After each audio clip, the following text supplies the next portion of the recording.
அமைதியாக கைதாக வேண்டும் என்று பாஜகவினருக்கு அறிவுறுத்தல் வழங்கப்பட்டிருக்கின்றது. இந்த அமைப்பை சார்ந்தவர்களுக்கு அறிவுறுத்தல் வழங்கப்பட்டிருக்கின்றது.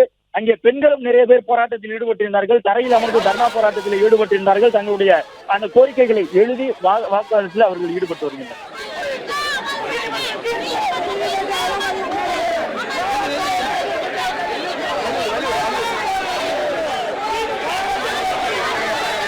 திருப்பரங்குன்றம் மலைக்கு செல்ல முற்பட்ட பாஜக மாநில தலைவர் நயினார் நாகேந்திரன் உள்ளிட்டவர்கள் கைது செய்யப்பட்டு அழைத்து செல்லப்படுகின்றார்கள். அமைதியாக அனைவரும் கைதாக வேண்டும் என்று அவர் சொன்னதற்கேற்ப ஏராளமான பாஜக நிர்வாகிகள் இந்த அமைப்பை சார்ந்தவர்கள் அமைதியான முறையில் கைதானாலும் கூட அங்கே இருக்கக்கூடிய தொண்டர்களுடைய மனநிலை காவல்துறையினருக்கு எதிராக முழக்கம் எழுப்பக்கூடிய விதமாக இருக்கின்றது. நீதிபதி 2 நாட்கள் தங்களுக்கு ஆதரவாக தொடர்ந்து 2 தீர்ப்புகளை வழங்கியும் அவற்றை காவல்துறையினர் நிறைவேற்றுவதற்கு அனுமதிக்கவில்லை என்பது அவர்களுடைய ஒரு குற்றச்சாட்டாக இருக்கின்றது.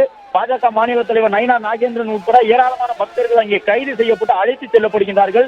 தனி நீதிபதியினுடைய உத்தரவுக்கு எதிராக அரசு தரப்பில் மேல்முறையீடு செய்யப்படுவதால் மலைக்கு மேலே சென்று தீபம் ஏற்றுவதற்கு அனுமதிக்க மாட்டோம் என்று சொல்லியிருக்கின்றார்கள். திருப்பரங்குன்றம் என்பது முருகப்பெருமானுடைய அறுபடை வீடுகளில் முதன்மையான படை வீடு.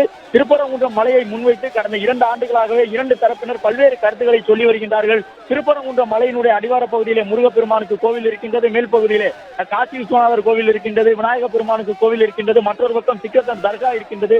எனவே அந்த மலை என்பது முருகப்பெருமானுக்குரிய மலையாக தற்பொழுது இல்லை, மத வழிபாட்டு உரிமைகள் மறுக்கப்படுகின்றன என்ற ஒரு கோரிக்கையை தொடர்ந்து முன்வைத்து வந்தார்கள். குற்றச்சாட்டை இந்து அமைப்பினர் முன்வைத்து வந்தார்கள். அதில்தான் இந்த திருப்பரங்குன்றம் மலை மீது தீபம் ஏற்றுவதிலே ஒரு முக்கியமான பிரச்சனை எழுந்திருக்கின்றது. திருப்பரங்குன்றத்தை பொறுத்தவரை பல ஆண்டு காலமாக அங்கே இருக்கக்கூடிய ஒரு மண்டபத்திற்குள், விநாயகர் கோவிலை சார்ந்த மண்டபத்திற்குள் தான் தீபம் ஏற்றப்பட்டு வருகின்றது. ஆனால் மண்டபத்திற்கு தீபம் ஏற்றுவது எங்களுடைய வழக்கம் கிடையாது.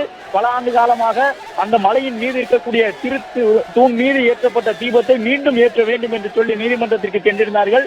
இந்த நிலையில்தான் பாஜகவை சார்ந்தவர்களுக்கு ஆதரவாக தீர்ப்புகள் வந்திருந்தாலும் கூட தொடர்ந்து 2 நாட்களாக மலை மீது ஏறுவதற்கு அனுமதி வழங்கப்படவில்லை. பாஜகவின் தொண்டர்கள் கைது செய்யப்பட்டு அழைத்துச் செல்லப்படுகின்றார்கள். இந்து முன்னணி உள்ளிட்ட அமைப்புகளை சார்ந்தவர்கள் கைது செய்யப்பட்டிருக்கின்றார்கள். திருப்பரங்குன்றத்திலே கடந்த 3 மணி நேரமாக நீடித்து வந்த அந்த பரபரப்பு தற்பொழுது முடிவுக்கு வரக்கூடிய ஒரு வாய்ப்பு ஏற்பட்டிருக்கின்றது.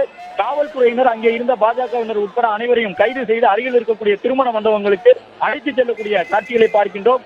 நீதிமன்ற உத்தரவுப்படி தீபத்தூணில் தீபம் ஏற்ற வேண்டும் என்று கூடியிருந்த பாஜகவின் தொண்டர்கள் தற்பொழுது கைது செய்து அழைத்துச் செல்லப்படக்கூடிய அந்த காட்சியை பார்க்கின்றோம். கடந்த ஒரு 1.5 மணி நேரமாக தொடர்ந்து வாக்குவாதம் எழுந்திருந்தது. 2 தரப்பிலும் வாக்குவாதங்கள் எழுந்து கொண்டிருந்தன. காவல்துறையினர் பாஜகவினரை கட்டுப்படுத்துவதற்காக லேசான தள்ளுமுள்ளு சம்பவமும் அங்கே அரங்கேறி இருந்தது. தொடர்ந்து 2வது நாளாக திருப்பரங்குன்ற மலையினுடைய அடிவார பகுதியிலே காவல்துறைக்கும் பாஜக உள்ளிட்ட இந்த அமைப்பை சார்ந்தவர்களுக்கும் இடையிலான அந்த தள்ளுமுள்ளு சம்பவம் என்பது நடந்திருக்கின்றது. இப்பொழுது அனைவரும் கைது செய்யப்பட்டிருக்கின்றார்கள்.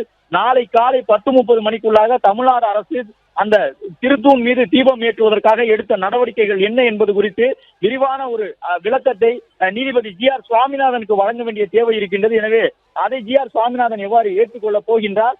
ஏற்கனவே இன்று கடுமையான வாதங்களை அவர் அரசு தரப்புக்கு எதிராக முன்வைத்தார். தன்னுடைய கருத்துக்களை சொல்லியிருந்தார், உத்தரவினை பிறப்பித்திருந்தார். எனவே நாளை தன்னுடைய தீர்ப்பு தொடர்ந்து 2வது நாளாக மீறப்பட்டிருக்கின்றது என்பதை GR சுவாமிநாதன் நீதிபதி அவர்கள் எவ்வாறு எடுத்துக்கொள்ளப் போகின்றார், என்ன கருத்தை சொல்லப் போகின்றார், அரசுக்கு எதிராக அவருடைய நடவடிக்கை இருக்குமா?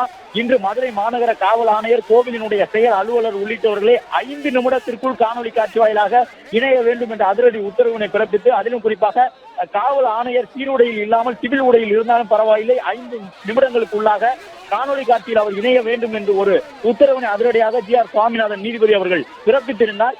இந்த நிலையில் தன்னுடைய உத்தரவு 2வது நாளாக இன்றும் மீறப்பட்டிருக்கின்றது என்பதை உணர்ந்து கொண்டு நாளை அவர் அரசு தரப்பு தொடர்பாக என்ன கருத்துக்களை சொல்லப் போகின்றார்? சென்னை உயர்நீதிமன்றத்தினுடைய மதுரை கிளையினுடைய நீதிபதிகள் ஏற்கனவே இந்த விவகாரம் தொடர்பாக பல கருத்துக்களை சொல்லி இருக்கின்றார்கள். நாளை GR சுவாமிநாதன் அவர்கள் சொல்லப் போகின்ற கருத்து என்னவாக இருக்கும்? ஏற்கனவே மதுரை மாநகர காவல் ஆணையருக்கு எதிராக ஒரு சில கருத்துக்கள் சொல்லப்பட்டிருந்தன நீதிமன்றத்திலே. காவல் ஆணையர் தான் முழு பொறுப்பை ஏற்றுக்கொண்டு தன்னுடைய கடமை தவறாமல் இந்து பாதுகாப்பு பணியில் ஈடுபட வேண்டும், பக்தர்களை பாதுகாப்பாக மேலே அழைத்துச் செல்ல அவர் ஒத்துழைக்க வேண்டும் என்று சொல்லியிருந்தார்கள். 7 மணிக்கு உள்ளாக தீபம் ஏற்றப்பட வேண்டும் என்று நீதிபதி சொல்லியிருந்தார். அதுவும் மட்டுமல்லாமல் கார்த்திகை தீபம் என்பது அந்த கார்த்திகை நட்சத்திர நாளில் தான் ஏற்றப்பட வேண்டும் என்ற ஒரு விதி இருக்கின்றது.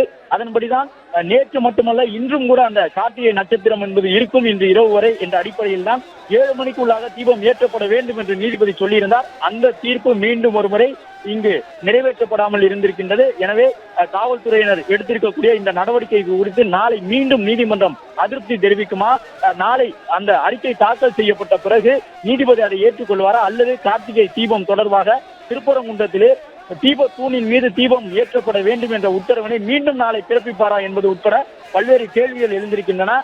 பிளே ஸ்டோர் மற்றும் ஆப் ஸ்டோரில் இருந்து பாலிமர் செயலியை QR கோடு மூலம் பதிவிறக்கம் செய்யுங்கள். செய்திகளை உடனுக்குடன் பெறுங்கள்.